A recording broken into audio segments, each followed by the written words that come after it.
Hello,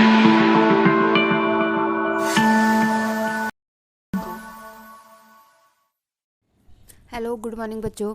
तो आज आपके लिए मैं लेकर आई हूँ आपकी raw ma'am 7.9 exercise class 5th से, और इसके लिए मुझे किसी ने कमेंट भी किया था और मैं थोड़ा सा लेट हो गई हूँ उसके लिए, तो I am sorry.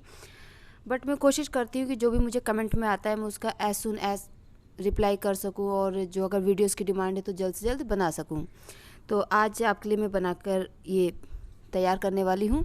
First question है, Prem brought 28.5 kg ghee for rupees 2992.50 rupees.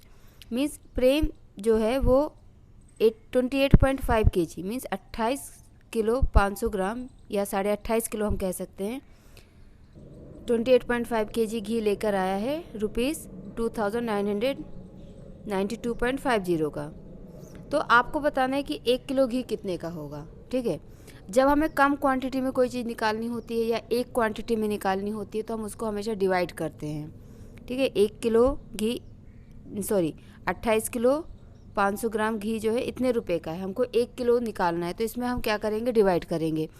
अब क्योंकि आप क्लास 5th में, तो ये तो स्टेटमेंट पढ़ के आपको समझ में आ गया कि हमको डिवाइड करना है, बट प्रॉब्लम आपको कहाँ जा रही है कि ये आपका डेसिमल में है और डेसिमल में बच्चों को दिक्कत आती है, तो उसी को हम सीखते हैं कि कैसे करेंगे। ओके, तो यहाँ पे हमने स्टेटमेंट लिख लिया है, कॉस्ट ऑफ 28.5 kg घी इतना है, देन कॉस्ट ऑफ 1 kg कैसे निकालेंगे, हम इसको डिवाइड करेंगे। अब यहाँ पे ये डेसिमल पॉइंट्स है, तो जब आप डिवाइड करते हैं तो डेसिमल को भूल जाइए, आप ये सोचिए उसमें डेसिमल नहीं है, हम विथआउट डेसिमल उसको सॉल्व करते हैं। तो विथआउट डेसिमल आप इसको सॉल्व करेंगे, तो आप इसको सॉल्व करेंगे, यहाँ पे आएगा 285, आप इसको माइनस करेंगे 4 एंड 9 में से 8 गया 1। ठीक है, और ये नेक्स्ट नंबर हमने नीचे उतारा 2। जब आपने नेक्स्ट नंबर नीचे उतारा तो आपका यहाँ पे है 142, क्या है 142, और 142 जो है इससे छोटा है तो ये डिवाइड नहीं होगा। तो आप क्या करेंगे, नेक्स्ट नंबर फिर से नीचे उतारेंगे, ये जो आपका नेक्स्ट नंबर है इसको आप नीचे लेकर आएंगे। पर आप एक बार 2 को ऑलरेडी ला चुके हैं, तो ये नेक्स्ट नंबर लाने से पहले आप यहाँ पे 0 करेंगे। इसका क्या मतलब है, इसका मतलब ये है कि जब हम इसको डिवाइड कर रहे हैं तो ये हमारा फर्स्ट टाइम हो गया 285, हमने माइनस किया 14 आया, हमने 2 को नीचे लाए, ये हमारा 285 से डिवाइड नहीं हो रहा था, तो हम इसको 0 टाइम्स करेंगे क्योंकि 0 टाइम्स हर चीज़ हो जाती है, और फिर हम नेक्स्ट नंबर को नीचे उतारेंगे। ये वाला स्टेप स्किप करने के लिए हम डायरेक्ट 0 लिख सकते हैं, और अगर आपको ये लगता है कि मुझसे दिक्कत हो जाएगी या मेरा आंसर गलत हो सकता है तो आप उस स्टेप को भी कीजिए। ओके, यहाँ पे हमारा 5 आ गया, देन ये 5 टाइम्स जाएगा 1 4 2 5, माइनस किया 0 0, अभी ये वाला 0 रह गया, तो जो 0 रह गया उसको आप डायरेक्ट यहाँ लिख सकते हैं, या फिर आप कर सकते हैं कि ये 0 टाइम्स जाएगा फिर माइनस करेंगे तो 0 आएगा। आप ऐसे भी कर सकते हैं और डायरेक्ट भी लिख सकते हैं, जितने 0 आपके रह जाते हैं आप उनको डायरेक्ट ऊपर क्वोटेंट में लिख सकते हैं।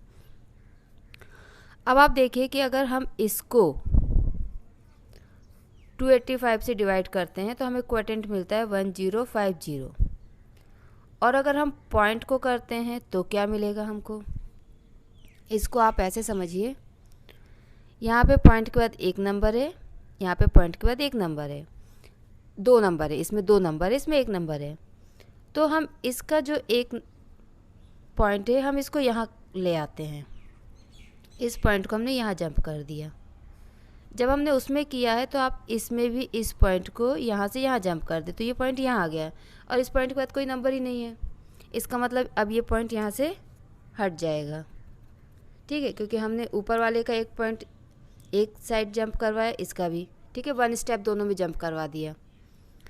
अब आप देख सकते हैं कि आपके इसमें सिर्फ पॉइंट के बाद एक ही नंबर है, तो आपको जो फाइनल आंसर आया है क्वोटेंट, उसमें भी आप एक नंबर के बाद पॉइंट लगा दीजिए। सिंपल, सिर्फ आपको इतना करना है।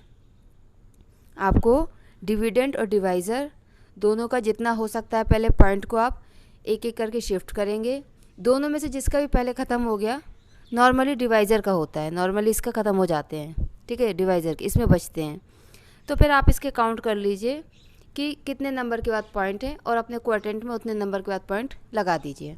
बहुत सिंपल तरीका होता है, कोई कन्फ्यूज़न नहीं होता, कुछ भी नहीं होता है, और इसमें कोई टीचर आपके मार्क्स भी नहीं काट सकते अगर आप ऐसा करते हैं। ओके, बहुत सिंपल है। तो आपको इस क्वेश्चन में क्या स्टेप होंगे आपके, ये आपका स्टेप होगा, ये स्टेप होगा, ये भी आपका स्टेप होगा। ये मैंने आपको समझाने के लिए किया था, इवन ये भी मैंने आपको समझाने के लिए किया था। तो ये वाले जो काम है, स्पेशली ये वाला काम, आप इसको अपने रफ़ साइड पे कर सकते हैं। जो आप एग्ज़ाम में यहाँ पे मार्जिन खींचते हैं ना, यहाँ पे आप अपना ये रफ़ काम कर सकते हैं। इसकी तो नीड नहीं है आपको, ठीक है, बट इसकी नीड होगी। तो ये काम आप रफ़ में कीजिए, ये आपका फेयर में होना चाहिए, ये सारा काम आपका फेयर में होना चाहिए, ये भी। ओके ओके, तो नेक्स्ट क्वेश्चन भी हम कर लेते हैं आज ही। So next question is, a batsman scored 388 runs in 5 innings, find his average score per inning. मतलब एक बैट्समैन है, उसने 5 मैच खेले, 5 इनिंग्स मीन्स उसने 5 मैच खेले और 5 मैच में उसने 388 रन बनाए हैं। आपको एवरेज निकालना है। मैं आपको बता दूं, एवरेज और मीन और अर्थमेटिक मीन ये तीनों एक ही चीज़ हैं। Average, mean and arithmetic mean ये तीनों एक ही चीज़ हैं। ओके, तो स्टेटमेंट हमने लिख लिया है, score of batsman in 5 innings, उसने कितने स्कोर किया 5 इनिंग्स में, 388 रन्स। एवरेज क्या होता है, total runs divide by number of innings. आप ये किसी भी चीज़ में एवरेज निकाल सकते हैं, टोटल डिवाइडेड बाय नंबर्स, कि टोटल कितना हुआ है और उसके कितने थे वो। जैसे हम किसी की अगर एज लेते हैं, 5 पर्सन्स की एज लेते हैं, तो आप पूरे ऊपर जो है एज को प्लस कर देंगे और नीचे उसको 5 से डिवाइड कर देंगे।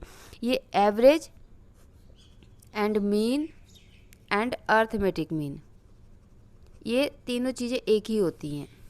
अलग अलग शब्दों में इसको पूछ लिया जाता है, बट तीनों का मीनिंग एक ही होता है। ओके, चलिए, तो इसका मतलब क्या हुआ कि हमें 388 को 5 से डिवाइड करना है, राइट। हम डिवाइड करते हैं,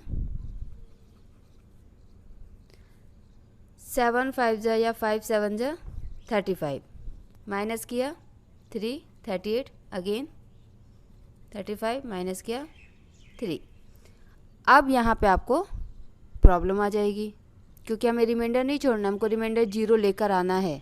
ओके, तो आप क्या करेंगे, यहाँ पे एक पॉइंट लेंगे।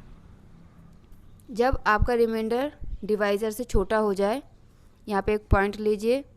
ये ध्यान रखिएगा, इस पॉइंट के अगेंस्ट आपको यहाँ पे फर्स्ट 0 मिलेगा। ये फर्स्ट 0 बहुत इम्पोर्टेंट होता है। उसी फर्स्ट 0 को हमने यहाँ पे नीचे फॉरवर्ड किया है, इस पॉइंट के अगेंस्ट मिला है हमें, ये आप अच्छे से ध्यान रखिएगा, पॉइंट के अगेंस्ट मिला है। देन 5 6 जा 30, आपका रिमाइंडर 0 आ गया। क्वेश्चन यहीं पे हो गया। बस इसमें जो इम्पोर्टेंट बात थी कि ये जो पॉइंट है, इस पॉइंट के अगेंस्ट पहला 0 मिलता है, फिर उसके बाद आप कितने भी जीरोस लगा लीजिए, अगर आपको ज़रूरत होती तो आप लगा सकते हैं, बट यहाँ पे हमको एक ही की ज़रूरत थी तो हम उसके बाद हमने नहीं लगाया, ठीक है। तो ये आपका क्वेश्चन नंबर 1 और 2 हुआ एक्सरसाइज 7.9 से। आगे के क्वेश्चन हम नेक्स्ट वीडियो में कवर करेंगे। Thank you.